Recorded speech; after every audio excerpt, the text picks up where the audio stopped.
Ladies and gentlemen, eu sou o Gabriel Abreu, bem-vindos ao canal Sensato. Nesse vídeo de hoje você já sabe o que vai ter, né? Mais um resumão desse episódio. Então, antes de qualquer coisa, faça o seguinte: se inscreva no meu canal, dê like nesse vídeo, compartilhe com todos que vocês conhecem e deixe aqui embaixo seus comentários. Bom, o episódio meio que começa inventando uma desculpa esfarrapada pra colocar a nova atriz em cena, né? Falando que nossa, eu trabalhei como detetive disfarçada que precisei do poder de integração, só que deu um efeito colateral. Cara, esse disfarce não colou, sabe por quê? Porque botaram o pessoal da edição pra cortar tudo, desde o 37 ao 39. Onde que ela tava trabalhando disfarçada? Só se for de Mulher Invisível, né? Que a gente não via ela de jeito nenhum, só via ela transformada. O que foi a burrice da Toei, mais uma vez dizendo, tá, Toei? Vocês erraram pra cacete, junto com a TV Asahi também. Desculpa, até o flashback pra mim não colou. Tá, aí beleza. Depois dessa desculpa toda, a atriz ainda meio que vira e mexe, fica aparecendo nos episódios, fazendo cenas lembrando a Oni Sister que ela fez em John Brothers. Então é uma coisa que eu detestei em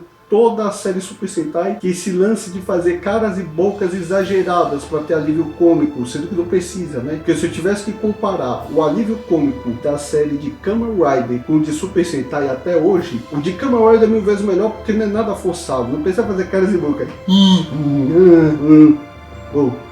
Se eu quisesse ver caras e bocas em alívio cômico, eu ia preferir assistir os filmes do Jack Chan. E olha que o Jack Chan nem é japonês, é chinês ainda por cima. E as caras e bocas que ele faz é justamente na hora quando ele tá lutando. Principalmente, não quando ele tá batendo, e sim quando ele tá apanhando. Já que é um cara sozinho, saindo na mão com um monte de criminoso, ao contrário desse Super Sentai, que são 5, que é uma equipe de 5 heróis saindo na porrada com os monstros. E olha que a gente nem vê eles fazendo caras e bocas, porque eles estão uniformizado, né? Ao invés de estar lutando sem isso.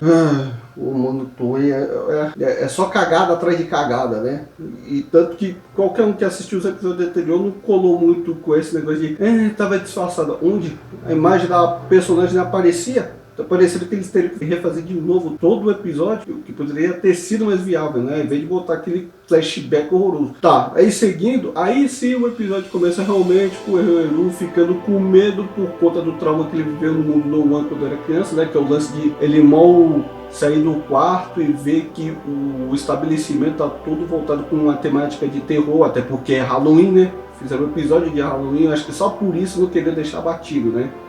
É meio que para juntar com o final de novembro. Tanto é que depois eles vão lá pro lado de fora, todo o local tá tudo tomado com enfeites de Halloween, casas mal assombradas, com um fantasma passando pra lá e pra cá. Tanto que o monstro não que aparece é realmente casa mal assombrado. O que é engraçado é que na mão dele é um boneco, um fantoche, e aí quando se revela o corpo inteiro ele fica parecendo um zumbi, ou seja, o monstro parece que é de duas cabeças, né, sendo que uma é a normal e a outra é o que fica no lugar da mão direita. Aí fala daqui, pra conseguir vencer ele, eles teriam que passar por dentro da casa mal assombrada e conseguir sair de lá inteiro. Se não conseguir ficar perdido, tu se ferra, porque você passa a ser mais um preso lá. E óbvio que esse plano todo foi bolado pela Ribbon. Ou seja, aí nesse episódio aconteceu de tudo, né? O Voquin, que se esqueceu de comer ovos antes de ir lá pra fora, né? Foi lá e voltou à sua forma original. O Rico acaba encontrando a Buque lá chorando, que ela também tem medo de negócio de fantasma, de terror. É que nem o Roiru, só que o Roiru pra ele é trauma de criança e pra ela não. É uma coisa que ela descobriu recentemente que ela tem medo. É óbvio, né? Que o Roiru ia correr de medo de novo, né? Porque a primeira vez foi dentro do local e a segunda é essa daí, né? Que é dentro da casa.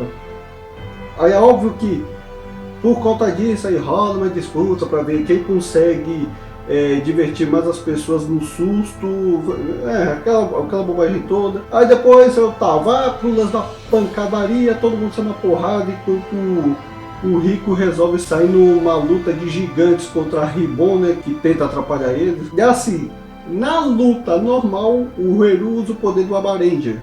Pelo menos, né? Engraçado que eu não lembro quem foi que usou o poder do Abaranger antes, eu não lembro. Bom, enquanto isso, a Ribbon fica enfrentando lá o Tegasword azul. Só que como a Buque tenta aconselhar ela, é óbvio que a Ribbon fica putona de raiva e começa a destruir tudo, né? Não tenta derrotar só o Tegasword, mas toda a cidade também. Ou seja, como eu falei, né? A personagem criada consegue ser mais forte que a Buque. Pra mim não era novidade, né? Até porque a Ribbon perdeu a paciência, que ela viu que não tinha nada que fosse mais fofo que isso pra ela.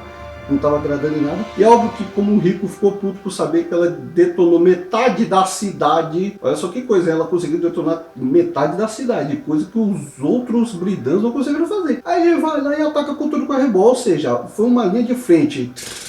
Nessa, óbvio, né, que a raiva do Rico foi tanto que a Ribbon não teve nem tempo de fugir do robô porque o círculo foi quebrado. O que na verdade eu achei estranho, porque tinha círculos em volta dela. Tudo bem que era efeito de CGI, mas ela poderia ter usado um daqueles círculos lá menores, né? Parece que o único círculo que daria para ela sair de lá seria o círculo da cadeira. Bom, aí por conta disso, né, antes que a Ribbon vai de arrasta, parece que ela finalmente acaba tendo uma redenção e dá um presente para a Bouquet, porque ela pensava que a Bouquet era a única coisa fofa que ela tinha, né? Que era a irmã, porque ela não estava dando a mínima, né? Desde o episódio 37. Olha, para alguém que falou que a Ribbon mal ia aparecer no episódio, já ia de vala no mesmo episódio, ó, se enganou, porque ela durou 4 episódios. 4! Pô, impressionante. Aí é óbvio, né, que o Fire Kendo, é a primeira vez que eu vejo o Fire Kendo. Não, a primeira não, essa é a segunda vez que o Fire Kendo age que nem um Garyudo, mano, que é dando ataque covarde, que é atacando por trás do Tegasword. Lá ele partiu pra cima do Tegasword azul, quase que ele consegue quebrar a aliança de Gozo e Leão que estava na cabeça dele, né? Isso fez com que o Rico acabasse caindo pra fora de Tegasword. E aí quando a Bouquet resolve se vingar da irmã dela, que é tentando eliminar o Ranger azul, ela acaba descobrindo que o Rico é o Ranger azul, assim como o Rico acaba descobrindo que a Bouquet é uma Bridan por causa do Fire Kendo, que cita o nome dela. Ou seja, eu já estava aparentando que desde o começo estava parecendo um amor cego, né? Porque a Bouquet fica olhando tão fixamente para o Rico que ela nem notou o detalhe que ele tinha a aliança do Ranger azul, assim como o Rico também não prestou atenção no detalhe no símbolo de Bridan na camisa da Bouquet, até porque ficava olhando nos olhos dela. Ou seja, agora provavelmente que no capítulo seguinte vai ser um acerto de conta entre os dois, né? Já que para ela a ficha dela caiu naquele exato momento entre a pessoa que ela ama e a irmã que ela mal teve e acabou de perder. Ixi, agora ficou uma coisa de louco, né?